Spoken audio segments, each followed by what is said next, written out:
Hi people. In this video,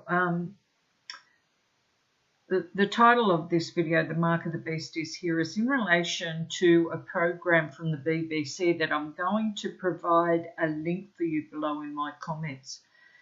Now, this program, titled The Secrets of Silicon Valley, is about how data is collected from our social media sites and used to manipulate us. It goes into how Cambridge Analytica and what they did to manipulate social media and to manipulate the masses into getting Donald Trump elected. Donald Trump's people paid Cambridge Analytica to do this work. It's very interesting because anyone could have done it. Had Hillary Clinton done it better, maybe she would have been in. Who knows? But anyway, so this video goes for less than an hour. But if you want to protect yourself against the mark of the beast, I suggest you take the time to watch it. It's very informative. I made a video some time ago about the fact that the mark of the beast is already here. This is just for further confirmation. We are already trackable and we are definable. They can know who we are and what we are down to the most intimate details. They then take that information and use it to manipulate us through that knowledge. They call it emotional contagions. They influence our buying and selling. Get it? The mark of the beast is going to influence our buying and selling. Maybe one day it'll totally control our buying and selling. Who knows? Now, the first thing I want to say is you don't have to go out and destroy your phones and computers in order to be free of the mark of the beast, right? The mark of the beast is not a standalone thing. Now, I've heard plenty of Christians, prophets, saying that once you receive the mark of the beast, that's it. It's over for you. You're headed straight to hell with no chance of redemption. But of course, they're all waiting for this microchip implant or tattoo or whatever. And look, maybe it will come to that, but quite frankly, it doesn't need to. They already control us. They already can trace us. They already have us down to a T. Now, the mark of the beast, as I've said, is not standalone. It is intimately connected to the image of the beast. It is one thing for the powers of the internet controllers to try and manipulate us. It's quite another thing for us to submit to it or to fall for it or to be influenced by it. That means you've then taken on the image of the beast. When you comment negatively and you add to fearful rhetoric, when you call people names, when you add to the Antichrist behavior, then you've taken on the image of the beast. It has its foundation in fear, and it is done by Christians who built their house upon sand. So when the storms really set in, their foundations will not hold. Now, interestingly enough, God crossed my path today with another video. So both these videos have been within 12 hours of each other. This other one was by a prophet named Jeremiah Johnson. Now, I don't know this man, but I liked very much what he said in this particular video. It's everything that I have been trying to teach over the last couple of years. And what I've been talking about in my videos is how the church needs to be operating, what they need to be doing, the stance they need to take, the spirit by which she needs to be living out her life if she is to counter the image of the beast. You know, I keep talking over and over and over again about how we are to allow the Holy Spirit to transform us into the image of Christ.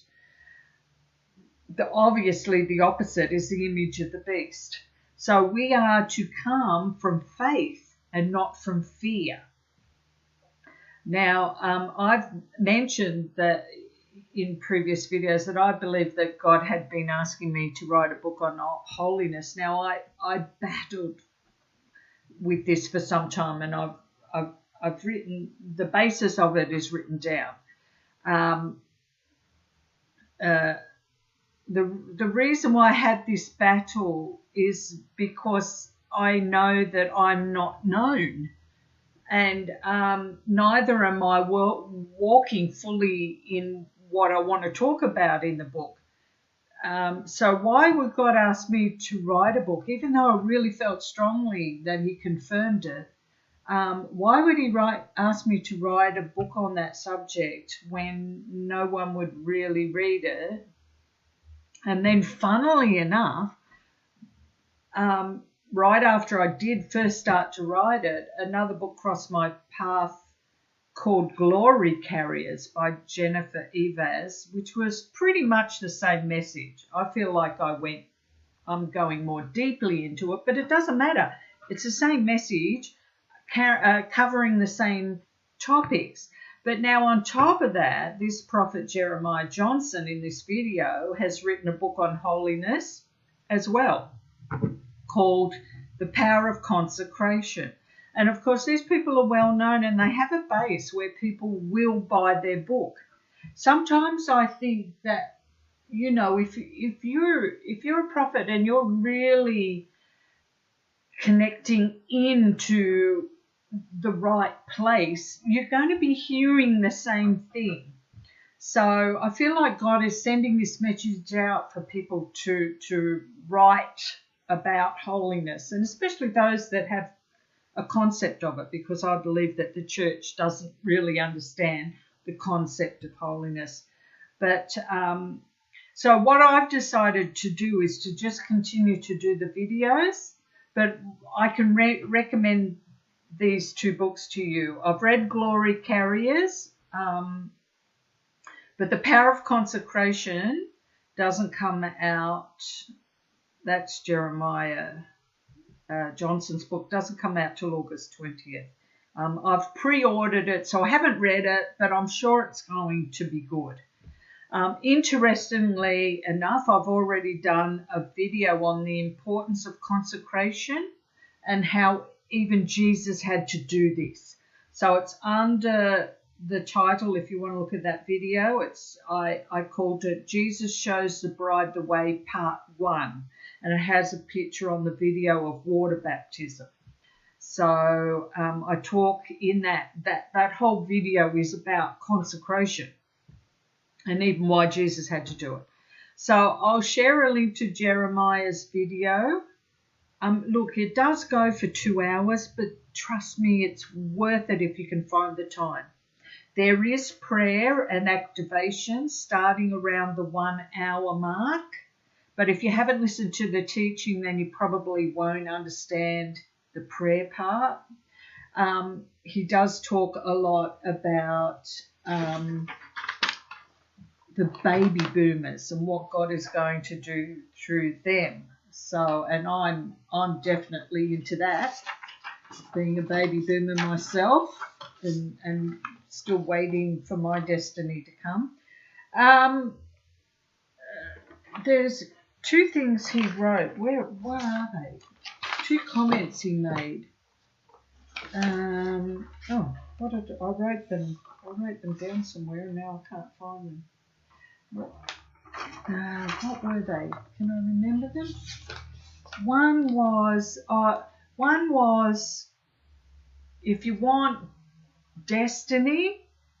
Oh, there it is there. The way to our destiny is sacrifice, which is something that I constantly say, right? I've been challenged about that, but I don't care. The way to our destiny is sacrifice. The other thing that he said was that I really loved, and that is hunger looks like something. Now, to me, lukewarm also looks like something. Lukewarm doesn't have hunger. It doesn't have hunger. Hunger looks like something. And I thought that was a really great comment. Anyway, both links will be down in the comments for you. And remember, guys, we have to come from faith and not fear. Bless you on your journey.